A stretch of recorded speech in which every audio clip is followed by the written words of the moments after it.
Hello students, मेरा YouTube channel देख रहे सभी एनटीटी डीईसी स्टूडेंट्स का मेरे चैनल पे हार्दिक स्वागत है। स्टूडेंट्स, आशा करती हूँ आपकी पढ़ाई बहुत अच्छी चल रही होगी। और स्टूडेंट्स, मेरा मतलब इससे नहीं होता है कि आप लोग मेरा ही वीडियो देख रहे हैं तो ही आपकी पढ़ाई अच्छी चल रही है।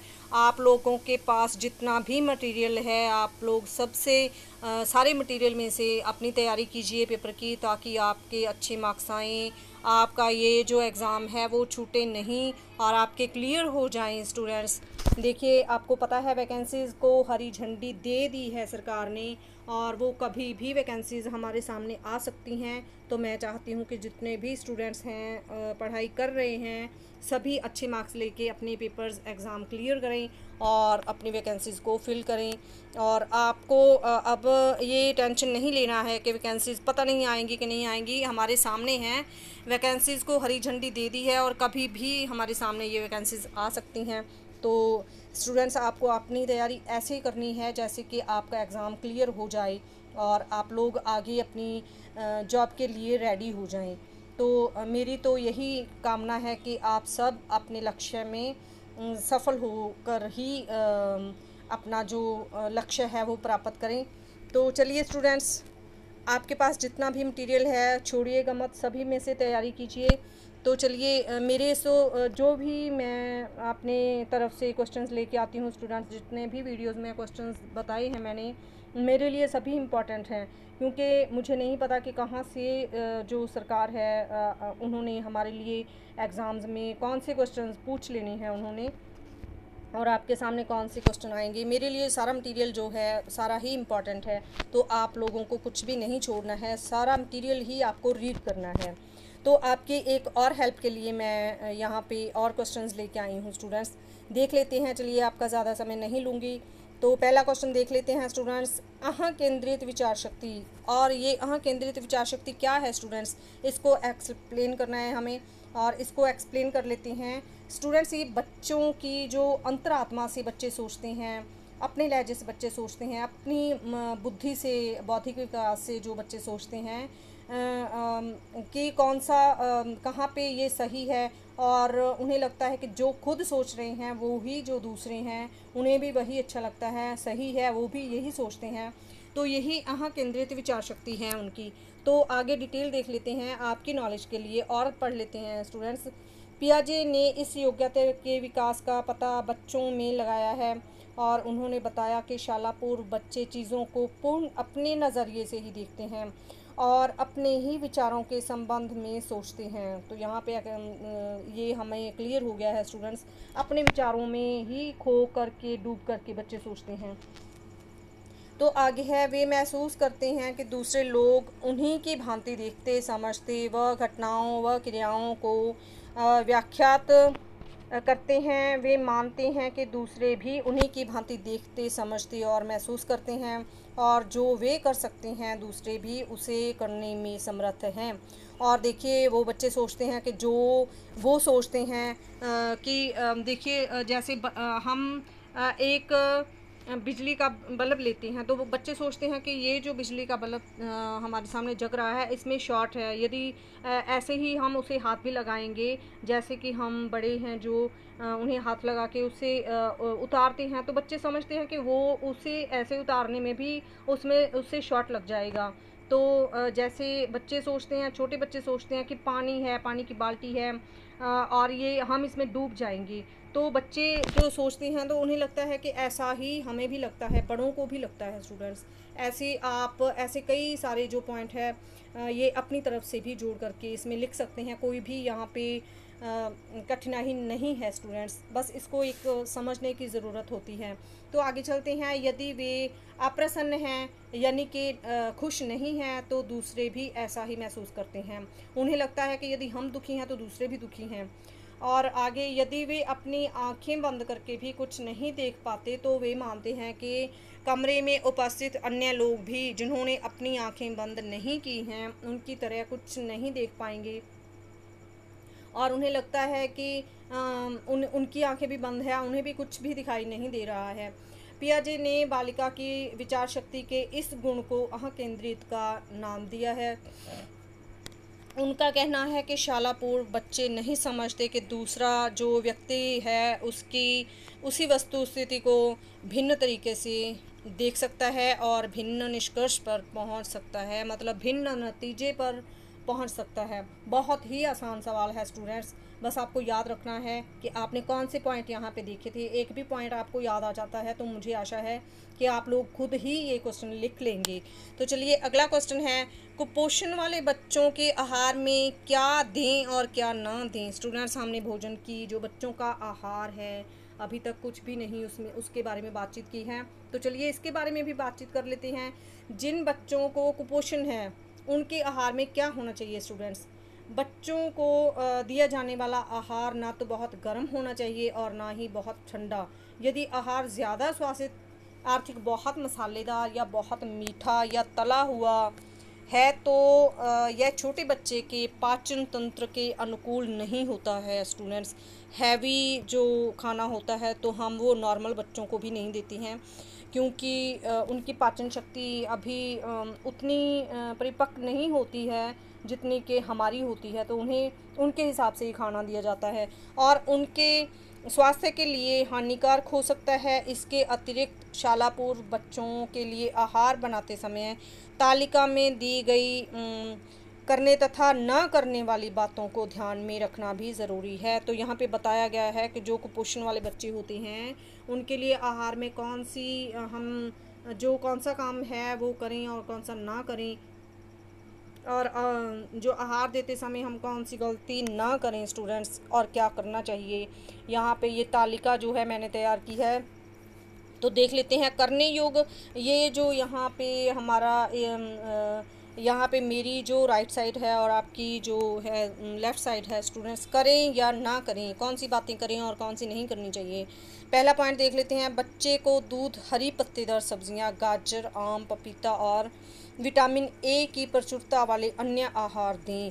तो स्टूडेंट्स, संभव है कि यही देना चाहिए बच्चे को। कई बार क्या होता है, बच्चे जो हैं 2-3 साल वाले बच्चे पैकेट भी खा लेते हैं। स्टूडेंट्स, बच्चों के साथ मिलकर के वो जिद करते हैं कि हमें ये चाहिए, तो हमें यहाँ पे बताया गया कि हमें वो नहीं देना चाहिए। तो यहाँ पे हमें हरी सब्जियाँ और फल जो हैं वो ही उन्हें देने चाहिए। तो यहाँ पे क्या नहीं देना चाहिए, बच्चे के बीमार होने पर आहार के अंतग्रहण पर रोक न लगाएं। तो जो अंतग्रहण है, जो वो ग्रहण कर रहे हैं उन्हें खाने देना चाहिए। उन्हें हमने रोकना नहीं है कि तुम इतना खा रहे हो, इतना नहीं खाना है, उन्हें नहीं रोकना चाहिए। तो दूसरा पॉइंट है, यह सुनिश्चित करें कि आहार के समय बच्चा प्रसन्नचित्त हो। तो कुपोषण वाले बच्चे को खुश रखना भी ज़रूरी है, तो खाना खाते समय वो खुश होना चाहिए। तो मैं तो कहती हूँ जब वो खुश हो तभी उसको कुछ ना कुछ आप खिलाते रहें।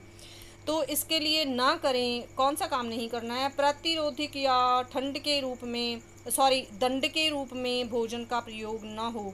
दंड के रूप में मतलब जब यदि आपको उसको भोजन देना है तो खुश होकर देना है, उसके साथ झगड़ा करके या उसको गाली गलौज करके उसको भोजन नहीं देना है आपको। तीसरा पॉइंट है स्टूडेंट्स, बच्चों के आहार में खाद्य पदार्थों में विविधता लाए।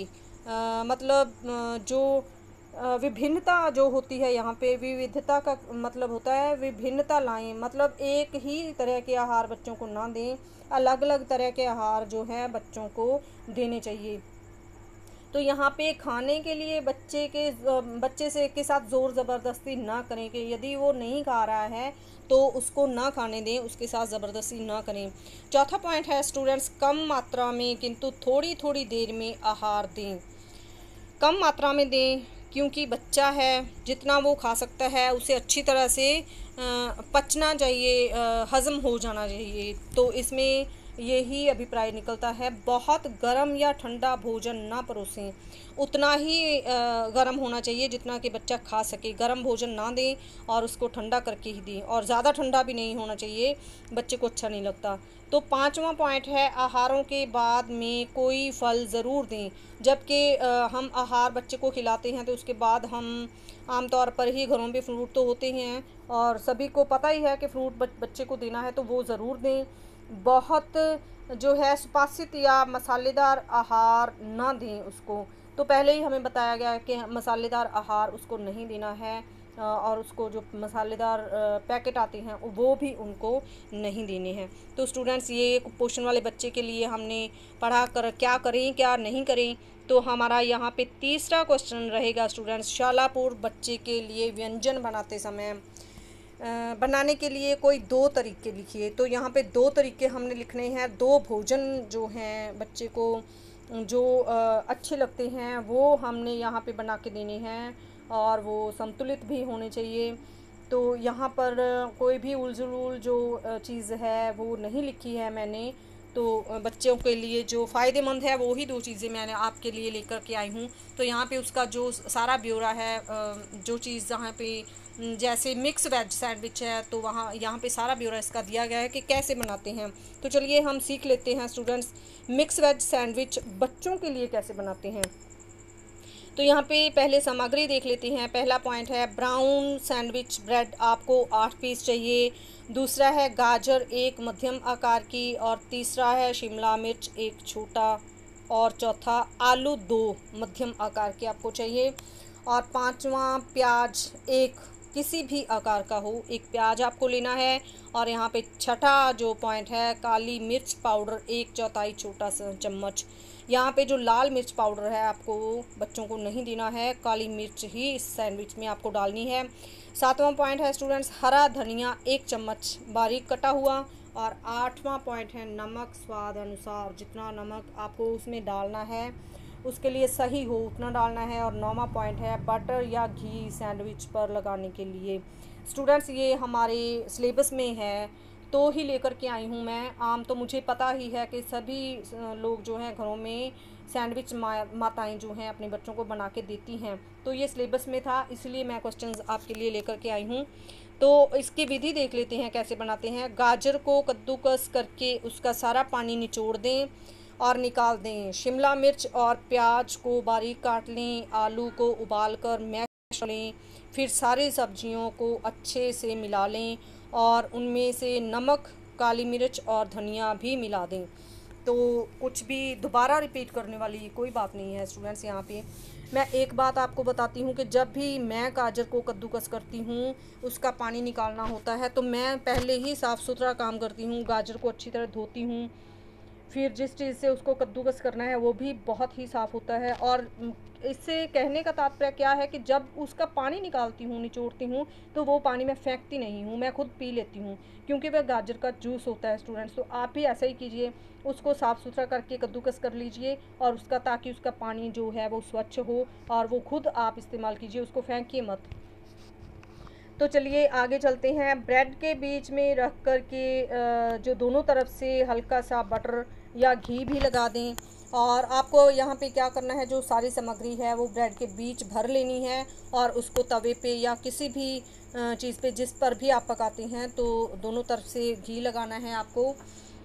और सैंडविच मेकर या फिर तवे के ऊपर रखकर दोनों तरफ से जो सुनहरा होने तक उनको भूनना है आपको स्टूडेंट्स, जैसे आप रोज़ करते हो। तो तीसरा पॉइंट है वेज सैंडविच तैयार है। ये वेजिटेरियन सैंडविच है स्टूडेंट्स। तो चलिए यहाँ पे मैं वेजिटेबल की सैंडविच के बारे में बात कर रही हूँ। कुछ लोग जो सैंडविच है उसमें अंडा भी डाल लेते हैं, तो यहाँ पे ये वेजिटेबल वाला जो है हमारा सैंडविच है। और सॉस के साथ गर्मा गर्म सैंडविच सुबह के नाश्ते में खिलाएं या बच्चे के लंच बॉक्स में दें, उन्हें बहुत पसंद आएगा। ये सब कुछ बच्चों को खुश करने के लिए हमें करना पड़ता है और उन्हें ये पसंद भी आते हैं। तो मूंगफली की जो चिक्की है वो कैसे बनती है, दूसरा पॉइंट है स्टूडेंट्स हमारा, मूंगफली की चिक्की बनानी है यहाँ पे हमने।